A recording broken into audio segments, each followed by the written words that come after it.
Alright, so welcome to part 6 of the video lecture series on Introduction to Computer Networks.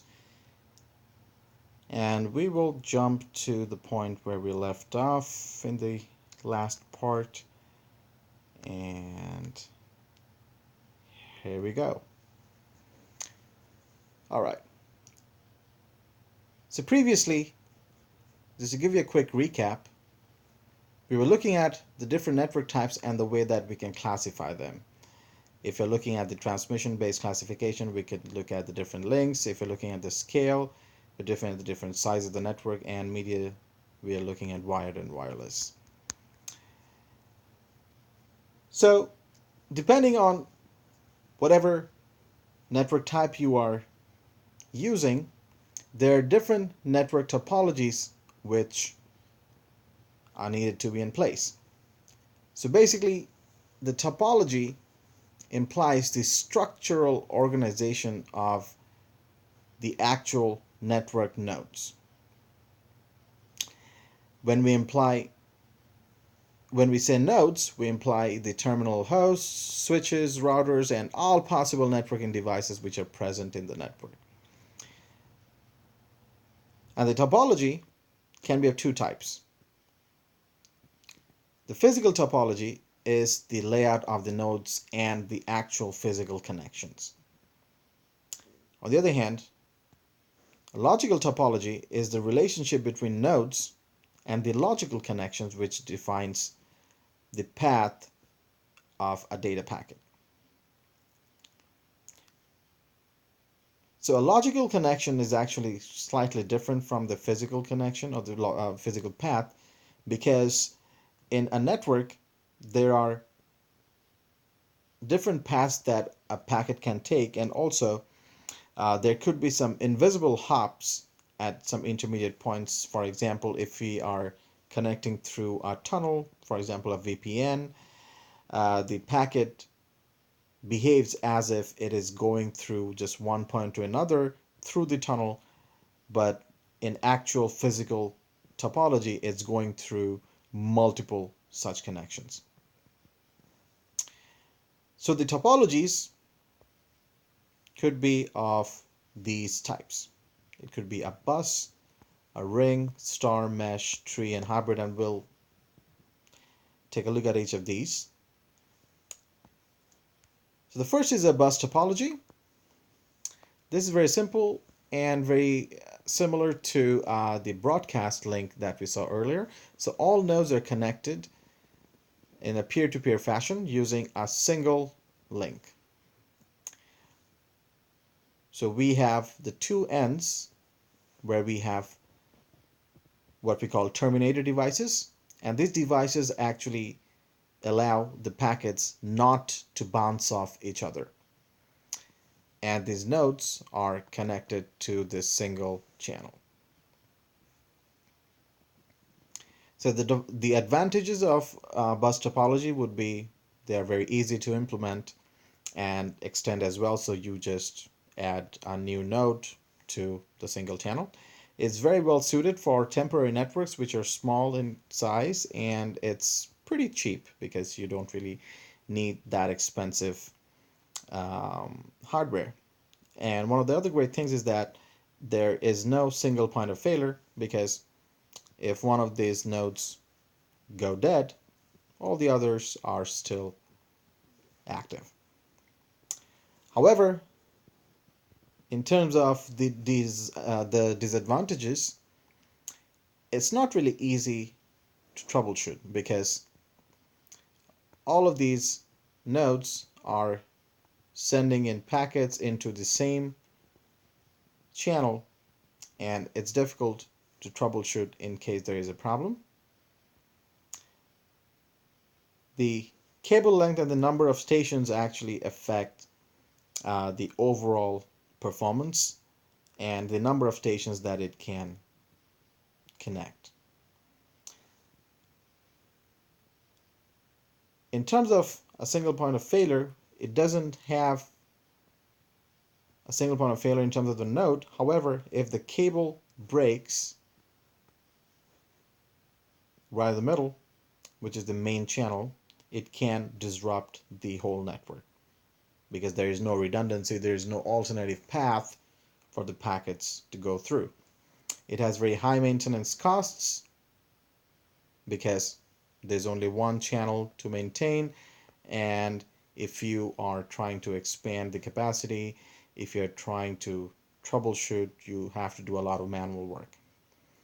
And the performance actually degrades by an increasing number of nodes because the link is now shared with more nodes.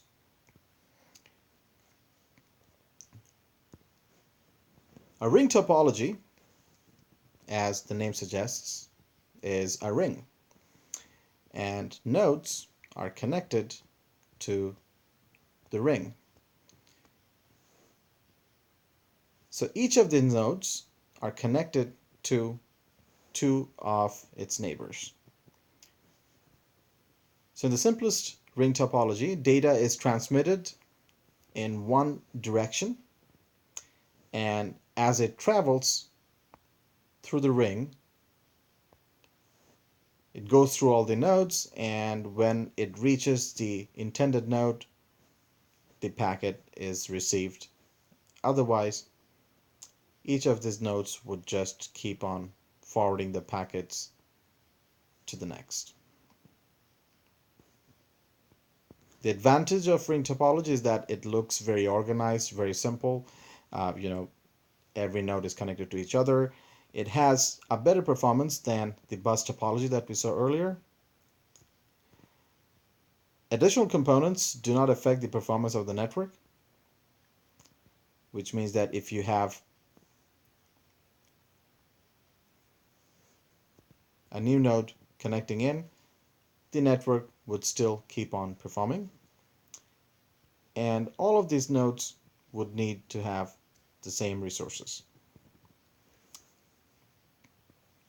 In terms of the disadvantages, the data packets which are being sent from the source from a source to the destination, it needs to pass through all or a lot of the nodes which are placed between the source and the destination.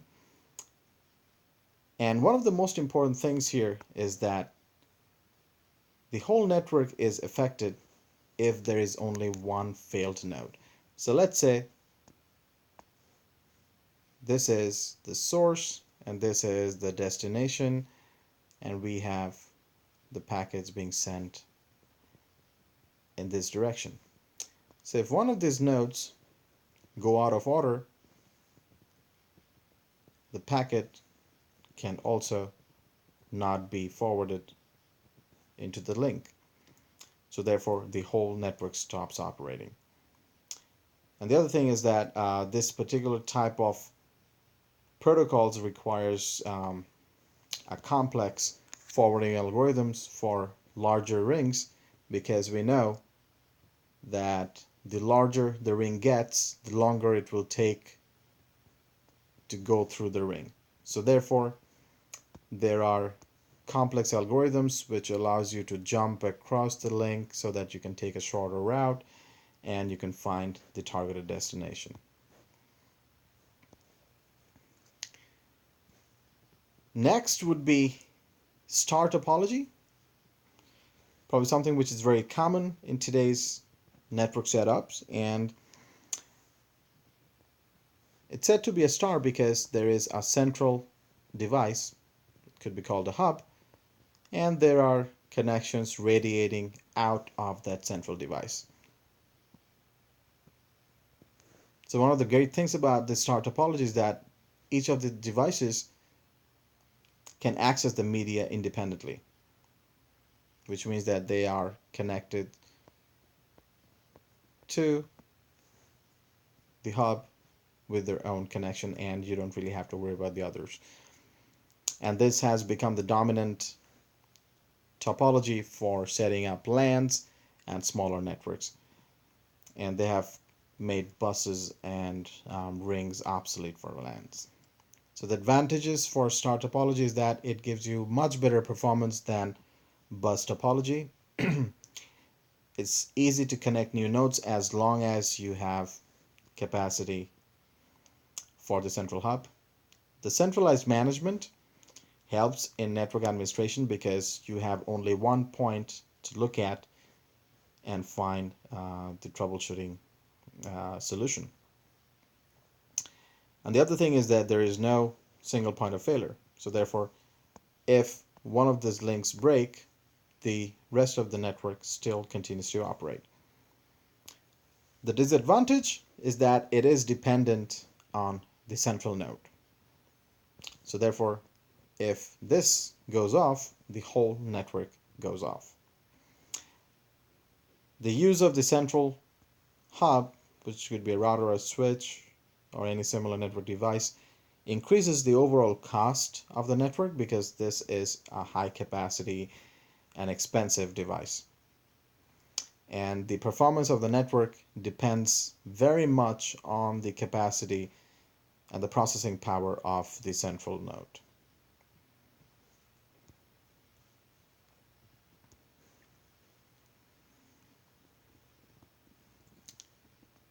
Next is the tree topology, and as you can see from the diagram, it looks like the branching of a tree. So there is the root hub, which connects to some branch hubs, which again connects to some leaf nodes. So this is hierarchical, and in a way this could be considered as multiple stars connected to each other in the form of a hierarchy.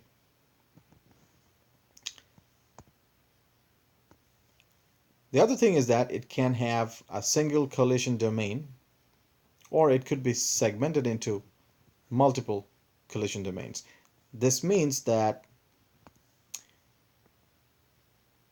if we say that this is a network and this is another network, these two networks could have separate subnet addresses, which means the packets would be transferred and handled separately in this subnet and separately in this subnet as well. Alternatively, it could be handled together as one large network.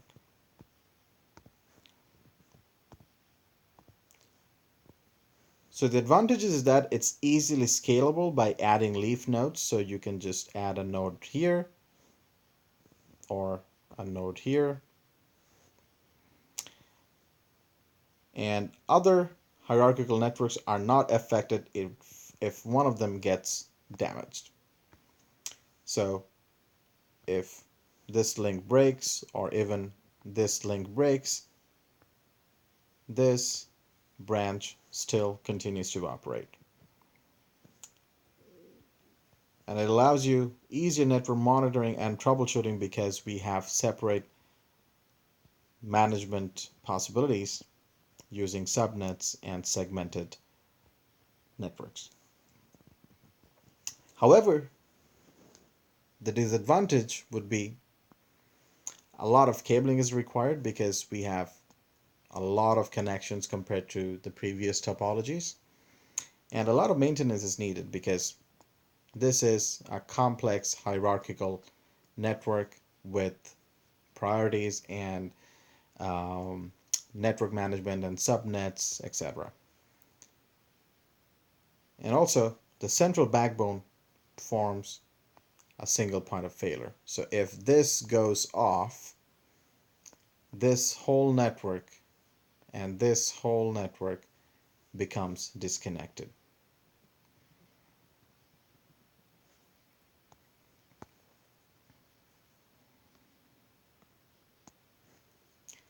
Next is mesh topology, and as the name suggests, we have nodes and we have a mesh, which means that all of these nodes are connected to all possible other nodes. So there is no central node to enable the network communication, And there could be two different types of mesh. A fully connected mesh means that all the nodes are connected to all the other nodes. And in a partially connected mesh, a node is connected to most of the other nodes. So in a fully connected mesh, we have a node which connects to all the others so that every possible communication is a one link or one hop connection. It's direct from the source to the destination. In a partially connected mesh, it has a high probability of being a one hop connection or transfer, but there might be some cases where it may need to be routed through one of the other nodes. So the advantages for this mesh topology would be that each connection can carry its own data because they are all connected to each other. It's robust and easy to troubleshoot because you exactly know which link you're looking at given the source and the destination. And it provides a lot of security and privacy because a packet, if you're considering a fully connected mesh, actually never goes through another node and is sent directly from the sender to the receiver. The disadvantages would be that installation and configuration becomes very complex. There are a bunch of cables and the cabling cost is very high because of the bulk wiring. And one very important thing is that it's not really scalable, because if you need to connect one new node, you need to set up, if you're trying to connect one new node, you need to set up connections to all the other nodes, and this will keep on increasing the complexity.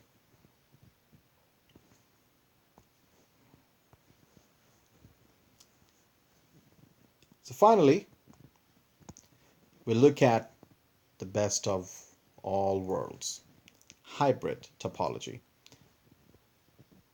So the motivation for that is that one single topology cannot be forced to fit and suit all of your possible network needs.